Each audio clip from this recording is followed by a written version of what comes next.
Hello and welcome to Dear Comms, the coffee break podcast where we tackle your biggest corporate comms challenges. I'm Imogen. And I'm Amanda. We're here to give you practical, no-nonsense advice so you can focus on the things that will really drive influence, engagement and impact.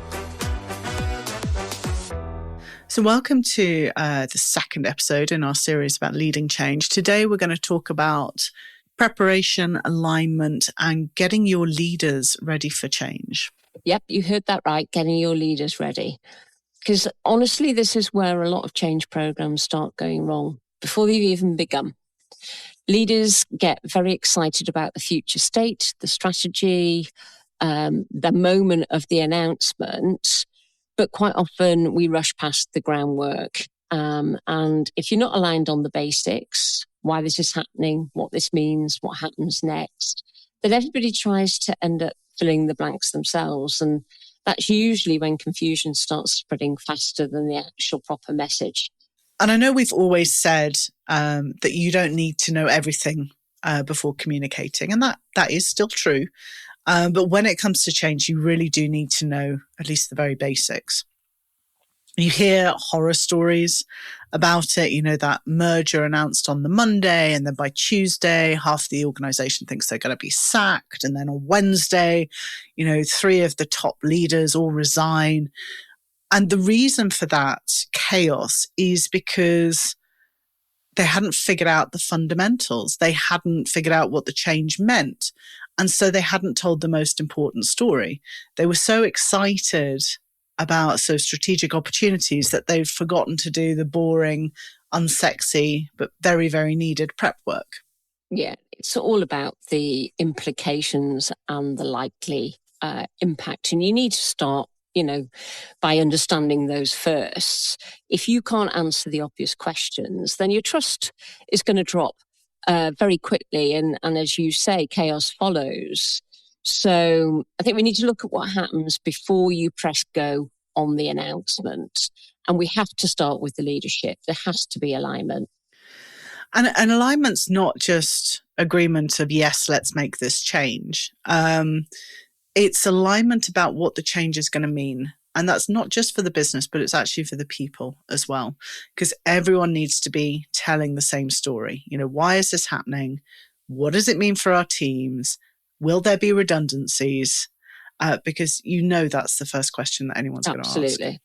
And I think the other thing it's important to recognise is what will stay the same. One thing that we forget is that people desperately look for stability during change. And of course, there's always that what's in it for the employees. What are the opportunities? What are the benefits?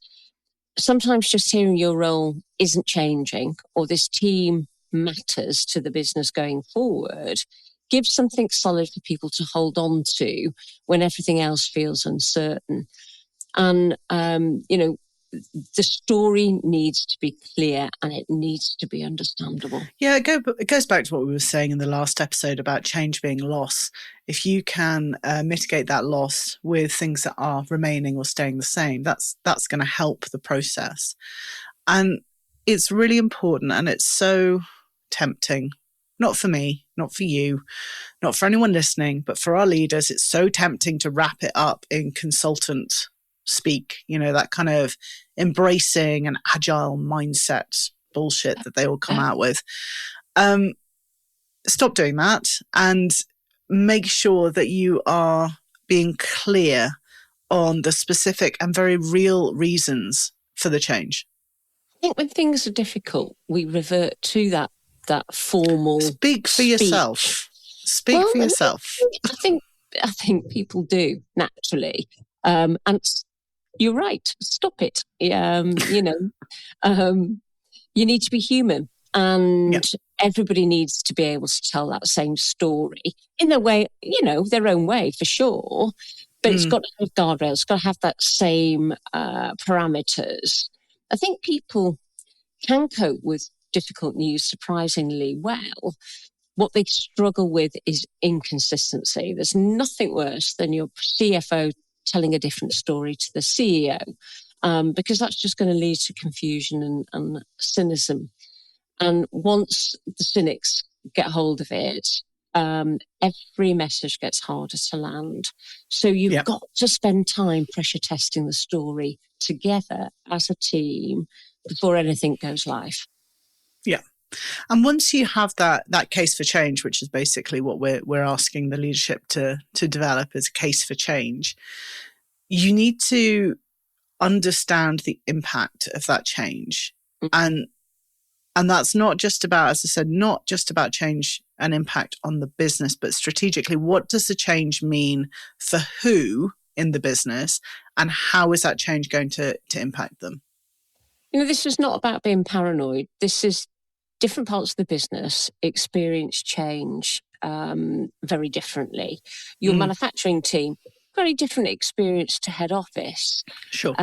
Senior team, who might see opportunity where the front line might be thinking about disruption.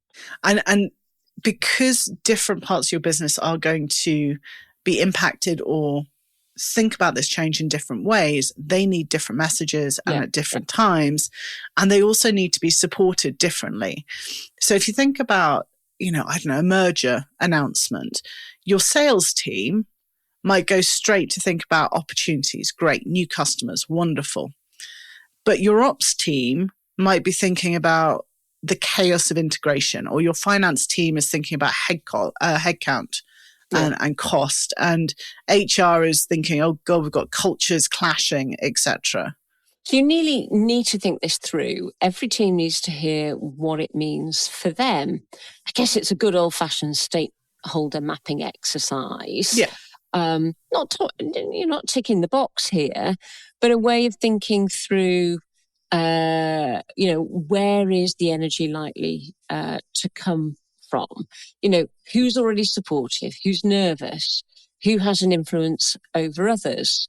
Who's likely to slow things down? Could be intentionally or unintentionally, quite frankly. Who can champion it? Who needs to be convinced early? If you don't think about those dynamics early on, you're going to end up having to react to them under pressure later. Yeah, I think I'd probably add in, what do those different stakeholders really care about? What are they worried about? Because your board may care about cost savings and job continuity. In fact, I'm pretty sure that that's the reason for any change. But your front line is going to care about job security and role clarity. And then your middle managers are going to be sitting there wondering how they're going to lead through this maelstrom of hell that's been unleashed on them. And so everyone is going to need a different approach. And by mapping them out in detail and really getting to the core of them, you'll work out what story you need to tell each of those elements within your employee base, and then what the cascade might look like. Yeah, I think it's a really good idea at this point to put your, pessimist hat on and do a risk analysis, because every change program has blockers. There'll be fear somewhere. There'll be capability gaps elsewhere. There's probably going to be a workload pressure somewhere. And the mistake is pretending those things won't exist instead of planning for them up front. Yeah, and I think it's more than just saying, okay, there are people going to be scared, there's going to be a lack of skills. I think dig down a little bit more as well. So if there is fear, what is that fear of specifically? If there is a lack of skills, which skills are we lacking? If it's budget problems, like how much budget are we talking about? If there are trust issues, where is the trust lacking? Because I think if you don't know who you're fighting, you're never going to win. And it's that kind of old know your enemy adage, isn't it? It's understand exactly what those blockers are, because then you can start to communicate through them. And I think we say this all the time, don't make assumptions, because you are inevitably going to be trying to solve the wrong thing. Right. People think resistance means people don't understand it. No, honestly, sometimes they understand it perfectly well. They just don't trust it yet, or don't feel equipped for it. Sometimes they think that the leadership hasn't thought it through properly. different blockers need different responses. But if you've taken the time to think them through, then you're going to have a mitigation plan. Yeah. So basically what we're saying is that before change can happen, we need to do some thinking first. And we need to have those hard conversations in the leadership team, because they really need to be clear on what success looks like. Yeah. And if you're fortunate enough to be in the room and around the table, you're playing devil's advocate. And this stuff feels slow and unexciting, but it is the thing that's going to make the biggest difference later. Trying to push them to articulate what's changing, what's staying the same, getting consensus around the story, only then are you really ready to go. Yeah, and I think if you skip this prep stage, we're going to just dive straight into months of firefighting and reassuring instead of leading, because you'll lose people's trust. The change is unlikely to stick. And that's all for a week's worth of prep work, a week's worth of sitting down with your leaders. So I think questions to ask your leaders right now, because I'm pretty sure most people listening will have some form of a change program going on. So questions to ask, are we aligned on why this change is happening? What's changing? What's staying the same? Yeah. What impact will it have on our teams, on our employees? And what does success look like? If every leader is giving you a different answer, that's usually a warning sign that you're not ready to go yet. And if you're not ready to go yet, but you've already gone, then it's maybe an opportunity for you to try and sit them down and recalibrate a little bit, and then try and claw back some of that trust that you may have lost. Yes, don't be fearful of making that pause. Yeah. Well, next week, we're going to move on to the educate and inform stage of a change communications campaign. So how you actually communicate and course correct once the foundations are in place. What channels help, where leaders often get it wrong, and how communication needs to shift depending on where people are emotionally. And if you would like any support in navigating change or putting in place that plan so that it all goes swimmingly, then get in touch with us and let us know. But until then, we'll see you next time. Yeah, bye for now.